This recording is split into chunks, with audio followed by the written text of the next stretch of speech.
Welcome to yet another session on data engineering.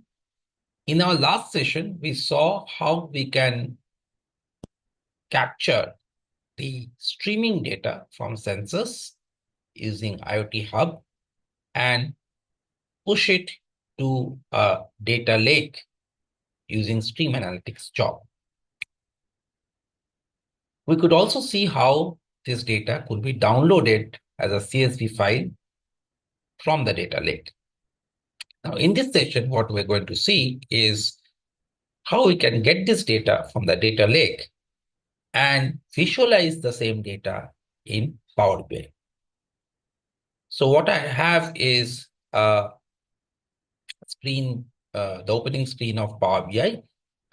If you're not familiar with Power BI, I'll suggest that you watch my series of videos on Power BI, where I have spoken about the basics of using Power BI. So we are going to take this data from the CSV file and visualize this in Power BI using some useful charts.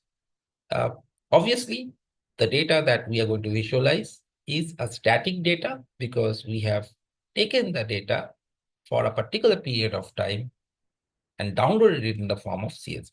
And some cases, this is very, very important, especially if you're trying to do some descriptive analytics.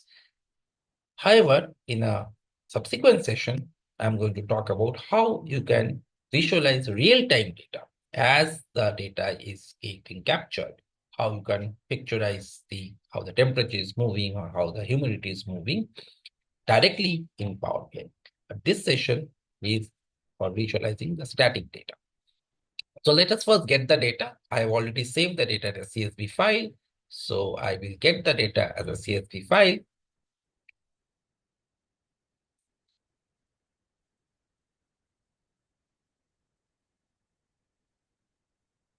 Wherever I have saved, you can pick it up from the directory that we have saved the file.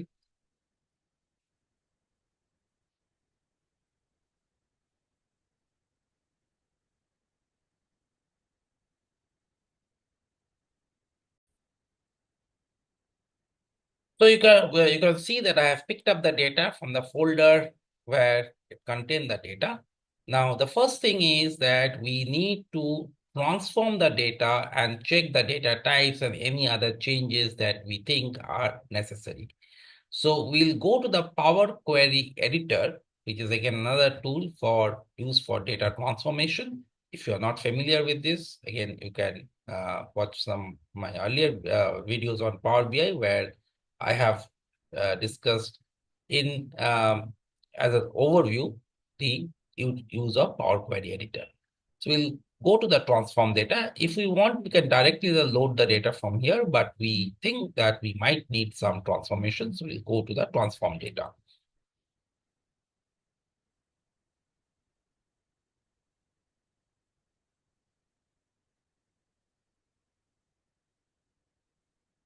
Power Query Editor screen will open up. The first thing that we need to check is whether our data types are correct. So here, if you see, this is the symbol of the data type. So device ID is message ID, for example, is a numeric value. Device ID is a textual value, which is fine. We have only one device here, so the device ID is same. Temperature and humidity are numeric values, are floats, so which is also fine. What you need to check especially is the event process date and time.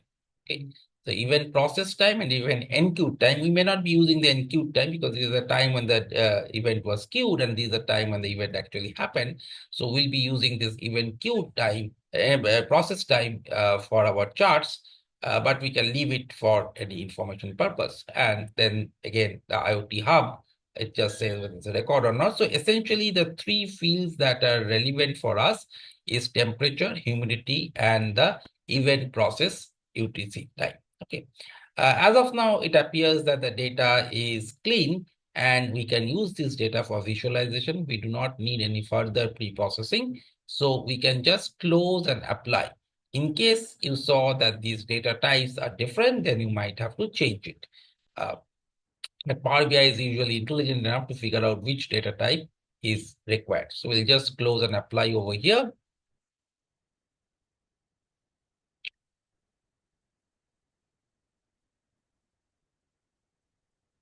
So once we close and apply, we should be able to, the data is getting loaded inside Power BI as a table.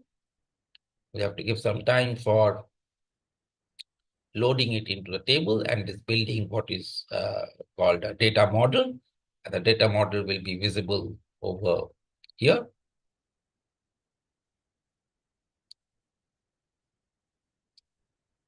Let it load. Just come back after the loading is complete.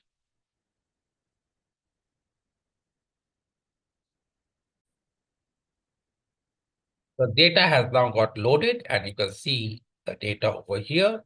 You can see the model has come over here. In this particular case, there's only one table. So we have less of problem to worry about in terms of joining the table, etc. And this is the table view that we have. These are the data which we have imported from the CSV file. And now we are going to make the relevant charts. So this data is essentially a time series data. So for any time series data, the most appropriate chart is a line chart. So we'll make a line chart.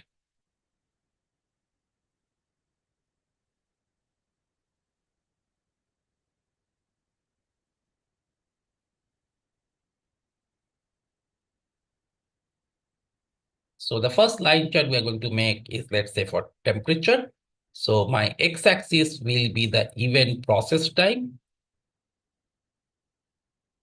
Now, in the event process time, you can see that there's a hierarchy of year, quarter, month, day, and time, but we don't need that hierarchy. What we need is the actual time. So we'll change this hierarchy and get the actual time. And in the y-axis, we will have the temperature. This data has only temperature, so it doesn't have the humidity, but if we captured humidity, we could have got that. And you can easily see that we have got the data of temperature. As you can see that this data is not evenly distributed. The reason for that is because we have set up a cloud environment and not an edge environment. So it does not evenly flowed in and the data has not evenly flowed in. And there are cases where the data has been missed. And this is a very common thing if you use a cloud environment in this kind of scenario. So typically for this type of scenario, it should be an edge environment where the data should be collected so that the data is evenly collected. We can have because it's temperature, let us color the lines in red instead of blue.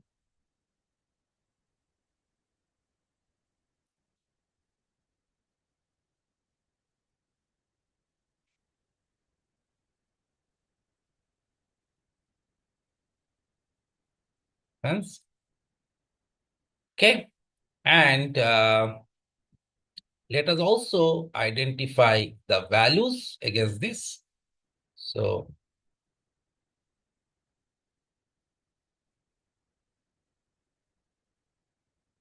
we can put on the data level. And once I put on the data level, you have the temperature values over here. Okay. Now let's say we want to find out what is the average minimum line for this minimum temperature.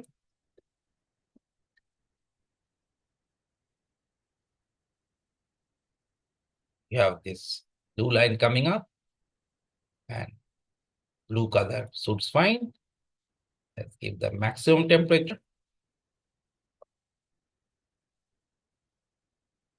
Let's mark the maximum temperature with deep red.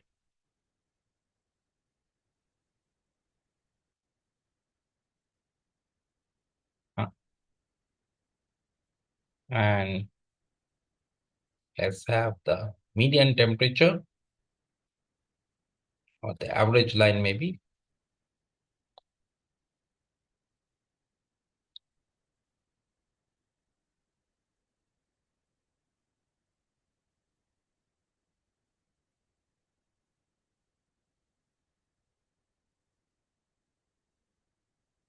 Make this line as green.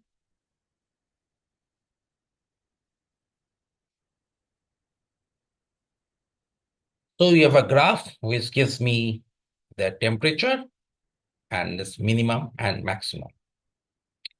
Let's see if we can make a forecast on this.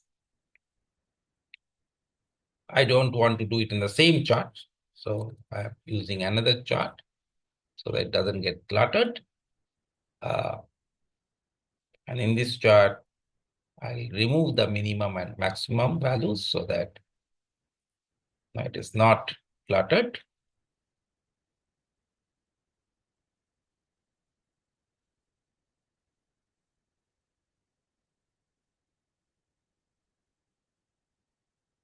And let's see if we can have a forecast.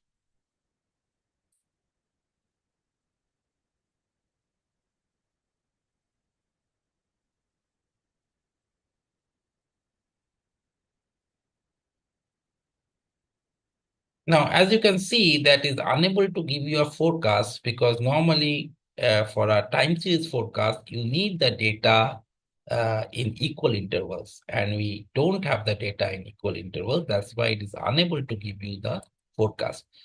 Later on in another session, we are going to see how we can use a Python um, uh, code to inject artificial data and make it a continuous set of values in equal intervals and then forecast the data.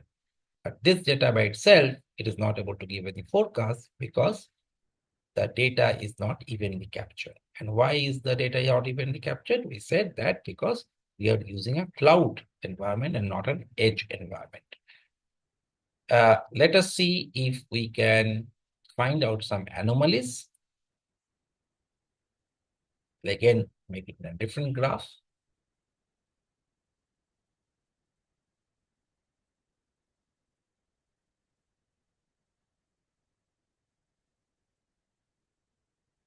Remove the forecast.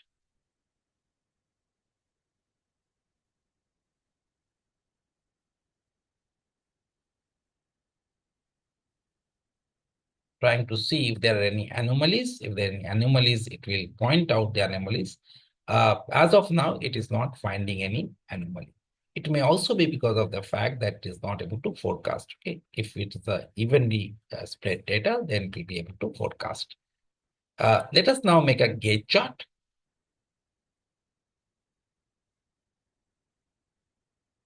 The gauge chart. And the value that we want is the temperature.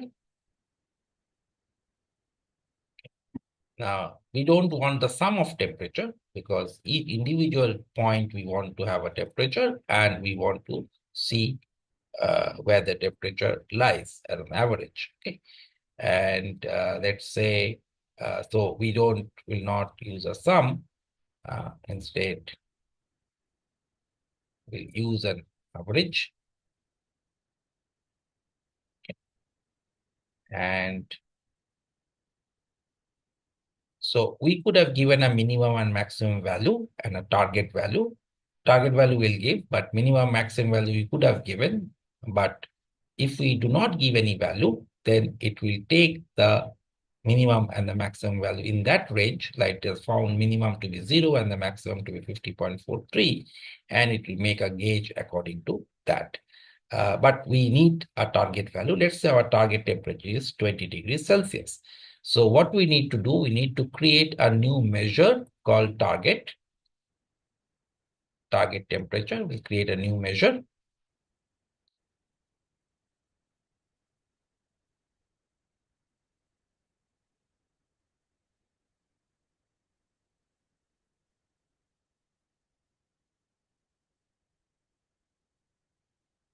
20, let's say.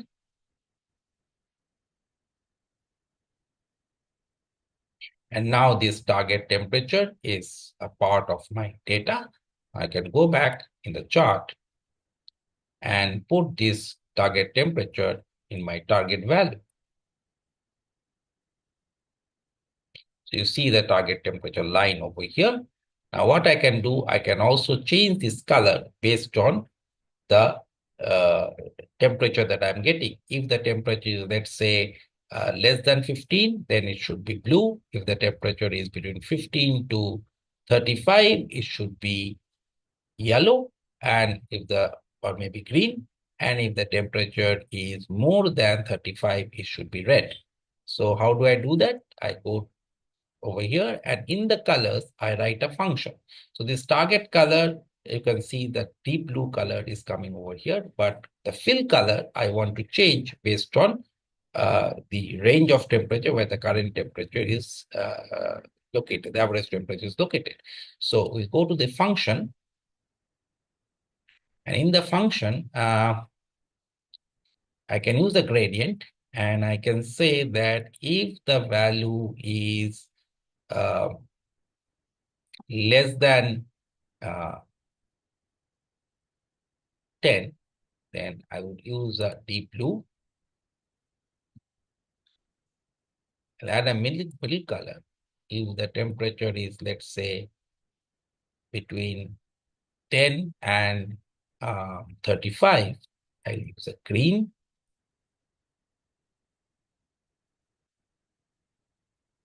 And if the temperature is more than 35, I use a red.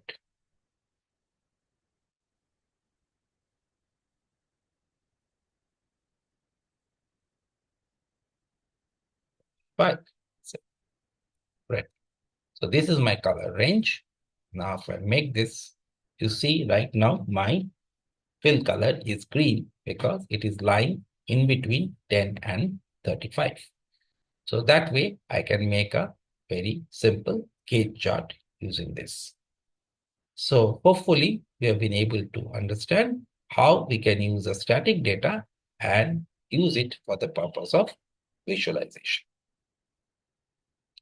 In the next session, we are going to see how we can use the streaming data and create live charts in Power BI.